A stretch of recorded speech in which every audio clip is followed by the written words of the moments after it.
Welcome to Tell Us a Story, the podcast by Belmont City Press, where entrepreneurs and sales professionals share their journeys, insights, and strategies for success.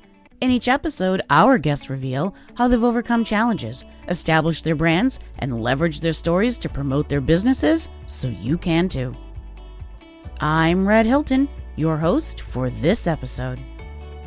Today I'm joined by Jose Pereira, who is an author, a speaker, a coach, and survivor at joseconnect.com. So, Jose, my friend, tell us a story. Well, first of all, thank you to having me again with your program. Thank you very much. My story, well, my name is Jose Pereira, as you said, and I founded joseconnect.com. Is a company where I help C-suite executives, business owners, academics, and future leaders, because I'm also teaching students how they can gain a profound insight into what is the leadership and the resilience with a specific purpose to transforming their challenges into growth. So our ideal client is, that forward-thinking executive, business owner, a student, or even an organization that are thinking how they can gain experience from the real world stories. That is my case. And they can build the strategic leadership skills, because that's what I do, and to bridge the gap between the inspiration and the action.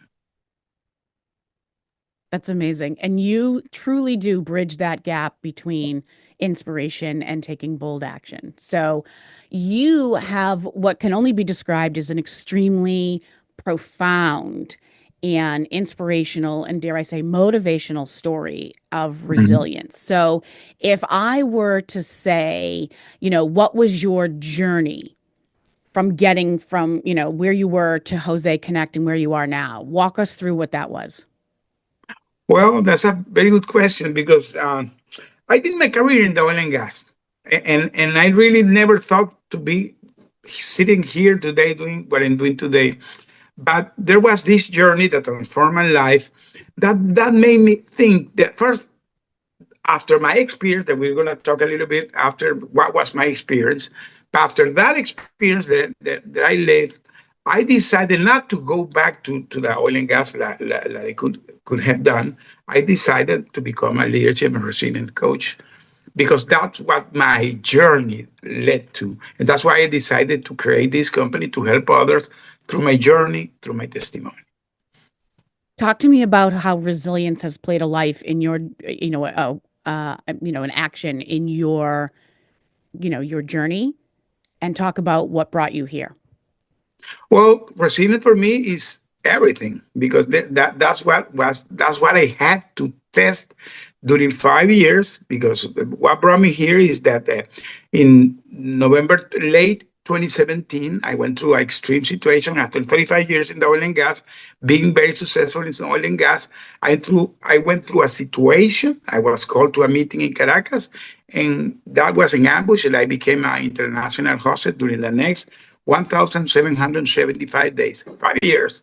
5 years. So for me, coming back has to do with the word resilience. So that's what I learned. You learned during your captivity as an international hostage that the way to survival is resilience. Oh, yeah. I learned what is the art of survival, because I needed to do it, because I needed to come back to my family. I needed to come back, not only come back, I needed to come back in body, soul, and spirit in one piece. So the only way to do it was being resilient. Being resilient. That was the only way to do it. Walk us through what you learned. Walk us through what you experienced, and then walk us through how you now apply that to your Unbreakable Leadership coaching program. Because life always tests you. You will never, first of all, you will never be prepared. Life always will be testing you, and when the situation will come inadvertently. So the way you decided to handle things is the only difference that you're going to have, because you cannot change the circumstance, because the circumstances are going to be whatever is going to happen. but what you can control is the way you react. Mm-hmm. And everything's related to the mindset. So when I went to this situation, I discovered that I needed to come back, but I needed to learn the art of survival. And to me, that had to be resilient, had to be determined that no matter what I was going, it didn't mark me, and I needed to be adaptive to the situation that I was facing, and I needed to really test my leadership, because even I did a long career doing leadership positions. My real leadership skills I tested was there, not in the boardroom, in the live classroom. Mm-hmm. Was there a turning point in your captivity where you decided to stop asking why this is happening to me and start asking, what is it I can learn and what is it I can do to move myself through this? Yes, because I reached the bottom. Mm. I reached the bottom because when when you're in that darkness, your mind becomes to be, you know, you have your mind bouncing back all over the place, and that darkness it becomes not only your worst nightmare, but it's your only companion. So now you're there thinking what you're gonna do with your life, and at some point you begin to think in the people that love you. In Mm. my case, I begin to think in my wife. I had 31 years by that moment married. I began to think in my sons. I began to think in my grandsons. And that was my turning point when I said, hey, stop. Mm. Stop, because you need to come back. And when I decided to stop, that was my turning point. Do you want to share with us your luggage story? Oh, well, yes. After 4 years being in my captivity, the last year there was having some begin to be some direct negotiations to get that released 1 year before we came. The first day I saw the ambassador that was in charge of the negotiations, I remember that we finished like a 2 hour meeting with him. And when he was leaving the room where we met, I told him, Ambassador, I don't know when, but we're going to go back. So I began to get determined, because by that moment, I was not only connected with my belief, I was connected with my faith, and with my hope, because I was now very connected to my faith in God. So I had the opportunity to talk with my wife. I had a call, and I told her to bring me a luggage. Mm. And she was telling me, why a luggage? And I said, bring me a luggage and with some clothes. And the person that was taking care of the logistic, that Saturday, he brought me the luggage. And he asked me, Jose, why you were asking for a luggage? And I said, because I really think that I'm going to go back in any moment. And then I put the luggage in a corner. Every morning, I was saying to the luggage, hey, my friend, you're going to go with me. Every morning, the first thing I did, I woke up, and then I saw the luggage and said, you're going to come with me. It took 1 year. Mm. It took 1 year.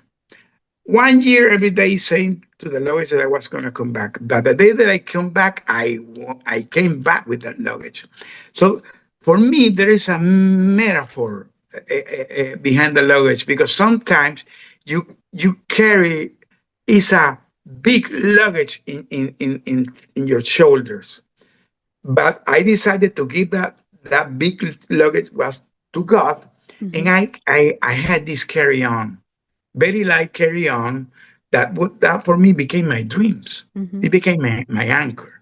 And that's why today I visualize it. I was not aware of that. But today I'm very aware that it was telling the luggage that was my anchor, that was my dreams. And that is today part of my speech. I Mm-hmm. tell the people, the big luggage, give it to God. Mm-hmm. Take your small luggage, and that is your dream, and carry on them, because that's the way you can pursue your dreams. So that's why the metaphor that I have You need very behind it. little if you have God, is what Yeah, you're saying. yeah, yeah. Excellent. Talk to me, if you will, about your current publications. Start with your book, From Hero to Villain, which is available on Amazon. But talk about what that means to you and how that came to be and how it is your memoir and, how you were able to write that book. Well, my book has had for me given me some surprises because first of all, the way I wrote my book was based on letters that during years I could smuggle with my wife. By the way, yesterday in an event that I assisted, the people were really surprised because I didn't mention how I got smuggled. So in the questions, one of the questions, please tell us how you could smuggle those. So I had to give details of how we did it. Long story short, at some point, I was receiving food from my family, and that when I was returning the trash cans during those years, I could begin to smuggle letters, and my wife was replying to me, and we did that during 3 years, around 1,000 letters. And when I came back, I found that my wife has compiled those letters. But part of my reflection was that even that I had those letters, I could have had written the book day one. But it took me almost 1 year. Mm. And it took me almost 1 year because first I was in my healing process. I was figuring out what I wanted to do with my life. I was reconnected with my family, and I began to connect with the hosted community. So there were a lot of things going in my life. That year, for me, really, today, I really believe that was God putting me in the revelation that I needed to have some things to put in my book. Mm. So I had the opportunity the 1 year after to have a book more reflective, with more lesson learned that I could share. So if I had written that book 1 year before, maybe it doesn't have that touch. So I published my book maybe 1 year after I came back, and has almost 1 year published. But the book has been going in an evolving process. As every book, I remember a friend that told me one day, "Hey, Jose, you have to be prepared because the book is not that you publish the day one. It will take almost 1 year." And it took almost 1 year to talking about the book and going here and going there.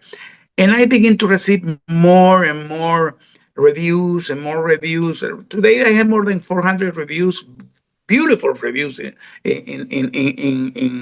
Amazon and in Goodreads, incredible reviews. And I begin to receive more and more people connecting to me, asking me for the book.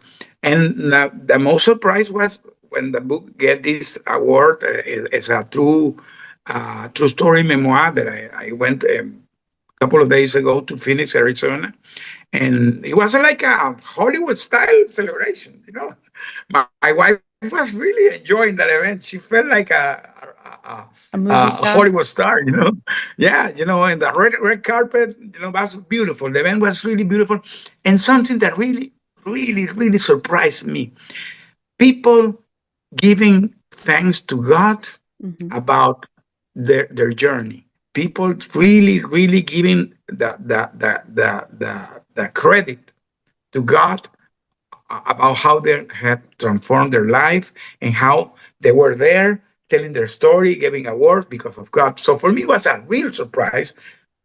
95% of the people was in that tone. Mm. A lot of pastors, a Mm. lot of pastors in that event, a lot of pastors all over the world. They came there, so I felt like a pastor. So, but Red for me was incredible, knowing the impact that the book is having. That I always had praised God, and I believe that I will continue the journey because it's part of my mission. And now I'm going to publish it in Spanish. So Hmm. I'm going to go. I believe that when it goes in Spanish, I'm going to have more reach in the Hispanic audience in Latin America. So the book is still going to be there. It, it's still reaching and impacting people. Yeah. True. Fabulous.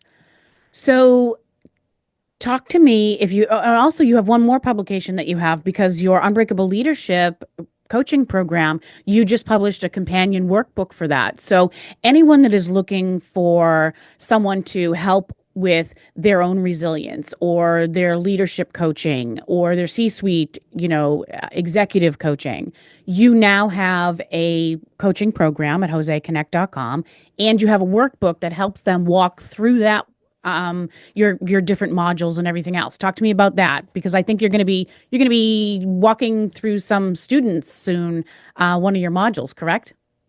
Correct. Yeah, my book has like kind of two level of target audiences. One is the business owners, entrepreneurs, and startups. Mm-hmm. And the other is more to the C-suite executive because I was a C-suite. Mm-hmm. So I had this, let's say, these two targets, and of course the students. Now they're going to go to the students. For me, having this coaching where I can really not only teach them how to be better leaders and better person, how they can regain a balance between their personal life and their business success, how they can really unleash that unbreakable leadership spirit that everybody has inside, because that is exactly the intention of the coaching, that they can not only find themselves, that they can be a good leader, they can be a great leader, a great person, and they can have a fulfilled life. So that's the intention of my coaching program. I think what separates you from a lot of coaches is one, you certainly have proven, what resilience looks like, absolutely, with your captivity and just who you are now as a person. But you and I often talk about how you have basically some insight into what it means to be a C-suite executive. And you know at a very deep level what makes those people tick and the unspoken truths that they don't want to admit to themselves. Yes, yes, and that's very very good you mentioned that, because by the way, if the people that are hearing this go to the webpage, they will find a letter, a Mm-hmm. very personal letter that I wrote to the C-suite executive, because they always had those unspoken challenges. People don't talk about it.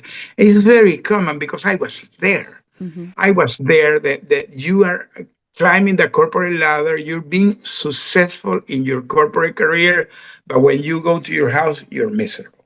Mm-hmm. So that's not very common because it happened to me. Mm-hmm. So, by the way, yesterday when I was talking with the young people in Odessa, there is an oil and gas area where I come from, I was telling them, I was you 40 years ago.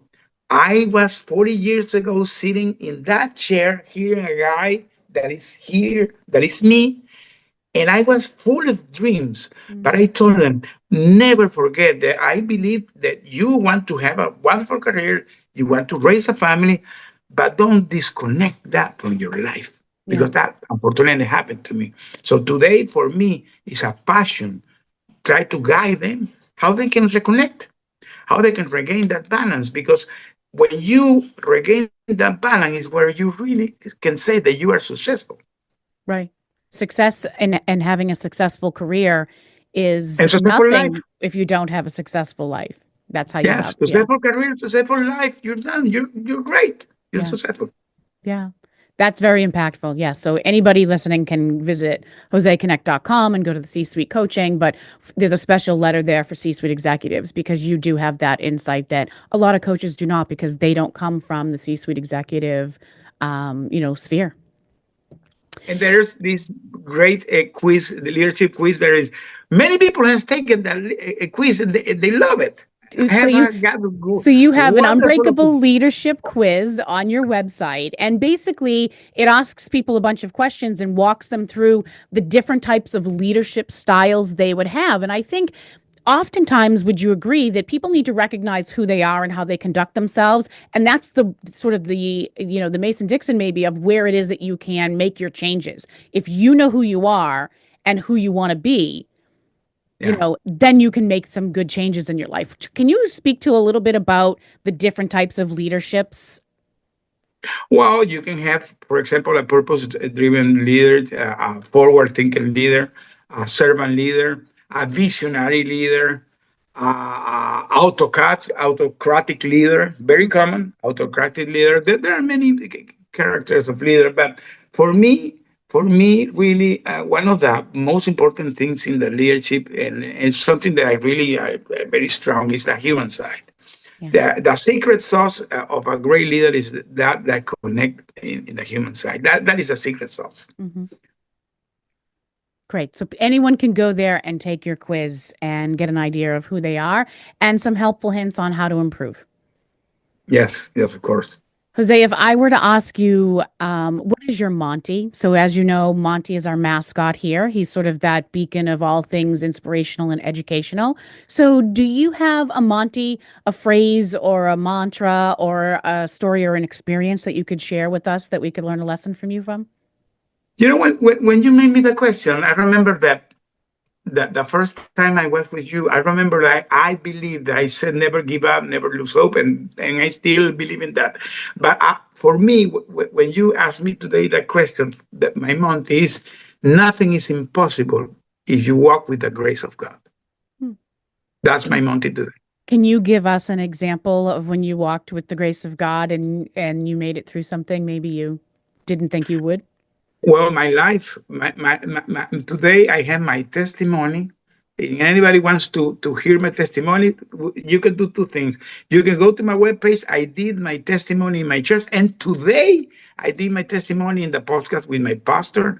It's in Spanish. Unfortunately, I'm going to try to translate it to the English audience.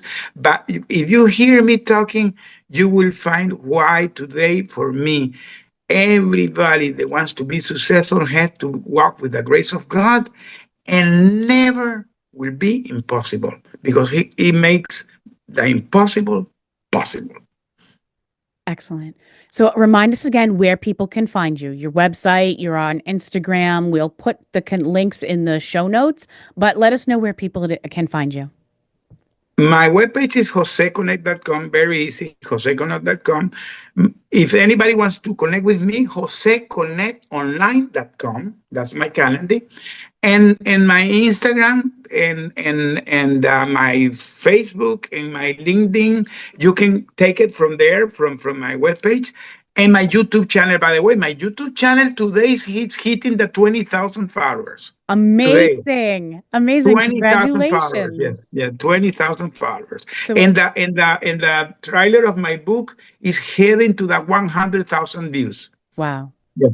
Yes. It went in autopilot. I don't know. It went crazy. It went Well, crazy.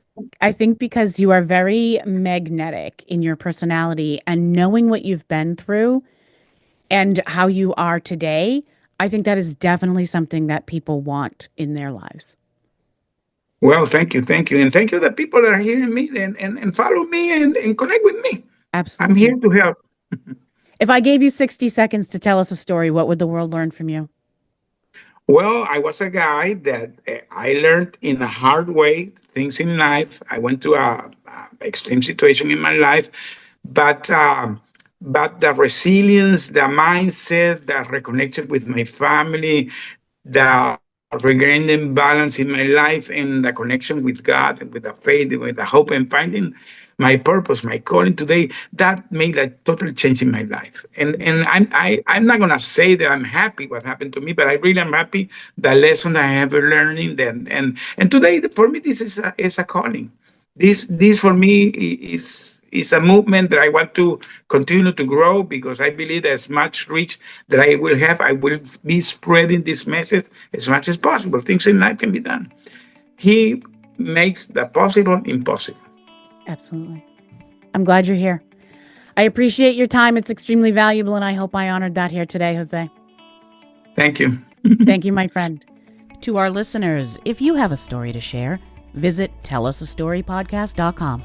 If you're an aspiring author, a seasoned business owner, or looking to elevate your personal brand, visit belmontcitypress.com for expert advice on writing your own success story.